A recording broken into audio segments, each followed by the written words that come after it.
மதுவை பற்றி ஒரு இடத்துல கூட போதை பொருட்களை பற்றி ஒரு வார்த்தை கூட இல்லை.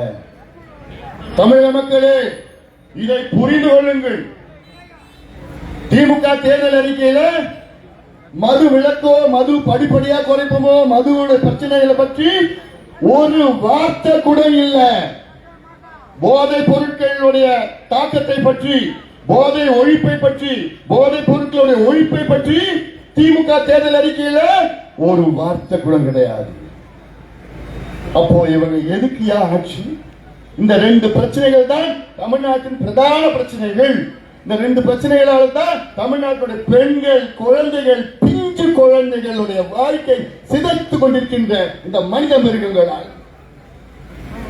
அப்போ என்ன அளவுக்கு உங்களை அலட்சிப்படுத்துகின்ற ஒரு திமுக, ஒரு ஸ்டாலின் ஆட்சி. இந்த தேர்தல் அறிக்கை யார் தயாரிச்சாங்க தெரியல? யாருமா தயாரிச்சா? நாடாளுமன்ற உறுப்பினர் கனிமொழி அவர்கள்.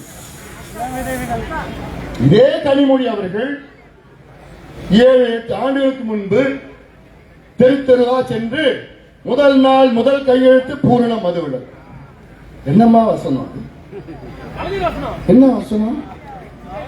ஏன் உங்க தேர்தல் அறிக்கையில மதுவை படிப்படியா மதுவிலக்கு கொண்டு வருவோம் ஏதாவது எங்கேயோ? எடப்பாடி பழனிசாமி அவர்கள் தேர்தல் அறிக்கை வெளியிட்டார். அதில் அவர் சொல்லியிருக்கிறார், அதிமுக ஆட்சியில நாங்கள் படிப்படியாக மதுவிலக்கை கொண்டு வருவோம் என்று சொல்லியிருக்கிறார். இதுதான் எங்களுக்கு வேணும். எடப்பாடி பழனிசாமி அவர்கள் அதிமுக தேர்தல் அறிக்கையில போதை ஒழிப்புக்கு தனியாக ஒரு பிரிவை உருவாக்குவோம், போதை பொருட்களை ஒழிப்போம் என்று உங்களுக்கு உறுதி கொடுத்திருக்கிறார். இதுதான் வேணும். இதான் எங்களுக்கு வேணும். இதான் பெண்களுக்கு வேணும். இதுதான் குழந்தைகளுக்கு வேணும். இதுதான் பெற்றோர்களுக்கு வேணும். இதுதான் தமிழ்நாட்டில் அனைத்து குடும்பங்களுக்கும் வேணும். இதை விட்டுட்டு என்னமோ கதை அதுவும் சொல்றார் ஸ்டாலின். ஸ்டாலின்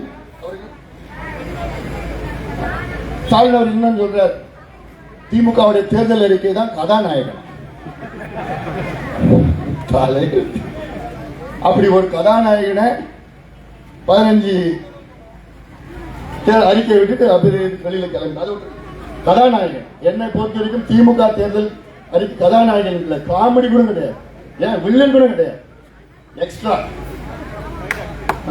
ஒரு டான்ஸ் பாட்டுல ஒரு 100 பேர் நடிப்பாங்கல்ல கும்பலா, அதுல ஒரு எக்ஸ்ட்ரா. அதனால இது ஒரு தேர்தல் அறிக்கை, இது ஒரு ஏமாற்று வேலை. அடுத்தது ரவி இருக்கிறாரு இங்க கோயம்பேடு பஸ் ஸ்டாண்ட், அவர் பகுதியெல்லாம் வருது. கோயம்பேடு பேருந்து நிலையம்